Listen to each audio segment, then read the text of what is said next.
The Simalungun people are an ethnic group in North Sumatra, considered one of the Batak peoples. Simalungun people live mostly in Simalungun Regency and the surrounding areas, including the city of Pematang Shantar, an autonomous city, but previously part of Simalungun Regency.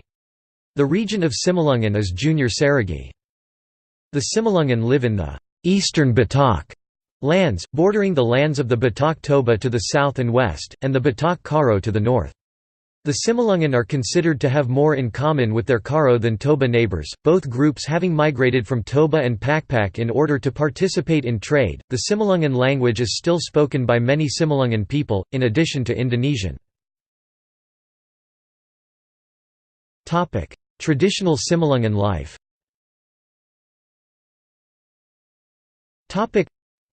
Long before Dutch colonialism was established in northeast Sumatra, people now known collectively as Batak Timur Eastern Batak claimed the area as their original homeland, for example Sin Raya Raya's peoples, Sin Silo Silo's peoples, Sin Bunder Bunder's peoples, and so forth. Dutch colonialism was first established in the Malay area of Delhi Medan under David et Impera, the concept of Dutch political colonialism. The Batak Timur people were ruled by Raja kings, considered to be living gods. One by one their kingdoms capitulated to Dutch aggression and expansionism. The Dutch then gave a collective name to their new colonial area of the eastern Batak kingdoms, that name being Simalungun. With the current Indonesian orthography, the name Simalungun is still used today, even among eastern Batak people themselves. The Simalungun people were ruled by Raja kings, considered to be living gods. G. L. Tickelman (1893–1962), a Dutch researcher, described Simalungun villages as consisting of houses built parallel to rivers from wooden poles and palm leaves. Houses could accommodate a single family rumah parsatangan, or as many as 12 rumah perumahopatangan, with a designated area for each family within. The head of the village lived in the rumah balon, the village's largest, most ornate house. The head of village was installed by, and loyal to the king. The main village or capital of each kingdom were called Pematang. Villagers drove out spirits from the village by holding Robu Tabu, days on which the village would be decorated and outsiders excluded from the village. Villages would bathe in a communal tapian, with water piped through bamboo tubes for bathing. The Simalungun also used bamboo tubes for carrying water back to the village.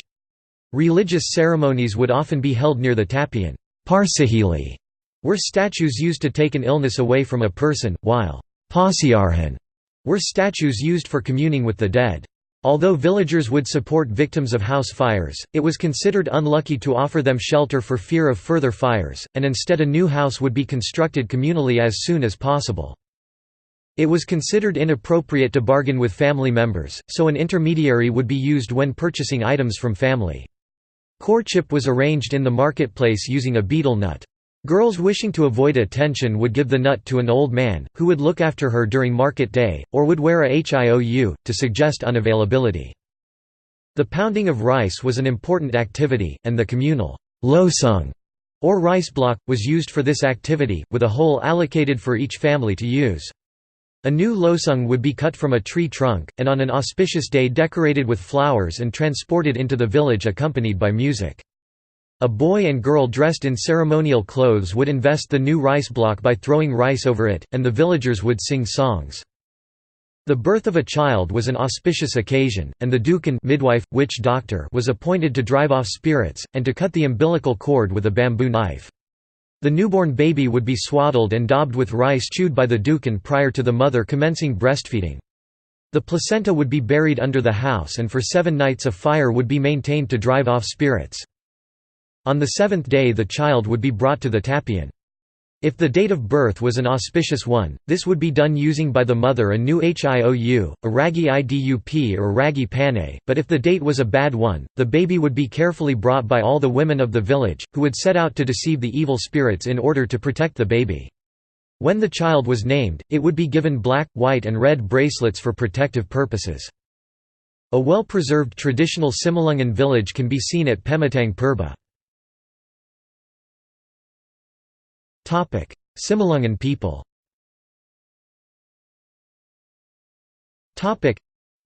The concept of a cohesive Simalungun people is derived in part from Dutch colonialism. In 1870 the Dutch established the Residency of East Sumatra, centered on Medan in the Kingdom of Delhi. In 1904 the Netherlands East Indies government signed surrender agreements with the 7 kingdoms of the Simalungun in order to form the administrative of unit Simalungun and Keralanden. These 7 Simalungun kingdoms were the kingdoms of Shantar, Tano Jawa, Panay, Dolok Silo, Raya, Purba and Silamahuda. It has been suggested that Tano Jawa had more in common with early pagan Asahan, later to become the Asahan Sultanate, than it did with the other Simalungun kingdoms. The colonial seat was established in 1908 at Pematang Shantar. The Dutch colonial system encouraged migration, especially of Javanese and Tobanese labourers working on Dutch plantations, with both peoples bringing new influences to the area, which tended to cause the original people of Simalungun to be intimidated and marginalised. After World War II, in 1946, a social revolution occurred in East Sumatra which is viewed as a tragedy by the Simalungun people. Non-native settlers in East Sumatra demanded changes to the monarchy systems of Delhi, Karo and Simalungun, and agitated for unity with the Javanese government which had been proclaimed as the Republic of Indonesia in August, 1945. Many were kidnapped and killed, especially from the royal families of each kingdom. The monarchy system in East Sumatra was deposed and, while the families are still intact and acknowledged by the Simalungun people as such among themselves, the titles are now entirely ceremonial within the Simalungun cultures. Christianity.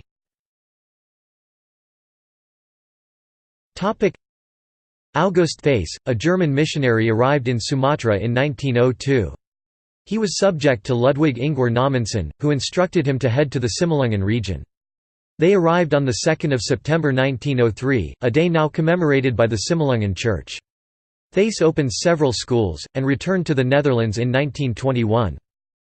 The first translation of the Bible into an indigenous Indonesian language was by Wismar Jalung Saragi Sumbayak, who had been baptized by Theiss in 1910. Wismar also authored the first Simalungun dictionary, and successfully campaigned for teaching in schools to be conducted in Simalungun rather than Toba. He also pushed for the use of traditional Simalungun clothes and music in the church. His efforts eventually led to the formation of the distinct Simalungun Protestant Christian Church. Simalungun surnames.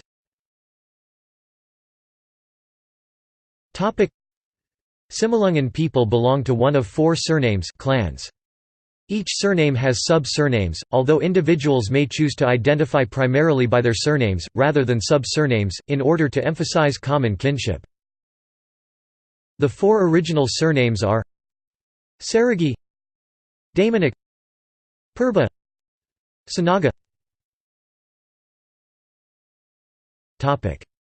Notable people.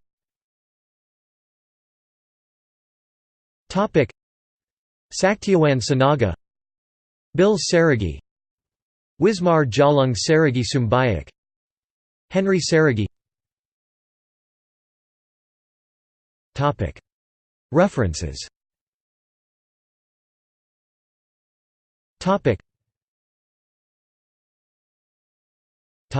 Further reading.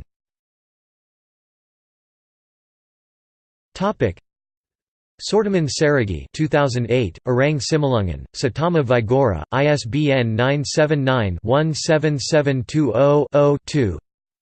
Fikarwan Zuska, Gustanto, Irini Dwi Wanti, Harvina, Hendra Mulia 2012, Karifan Lokal Masyarakat Simalungun di Sumatera Utara, Balai Pelestarian Nilai Budaya Aceh, Kementerian Pendidikan dan Kebudayaan, ISBN 602-9457-22-5.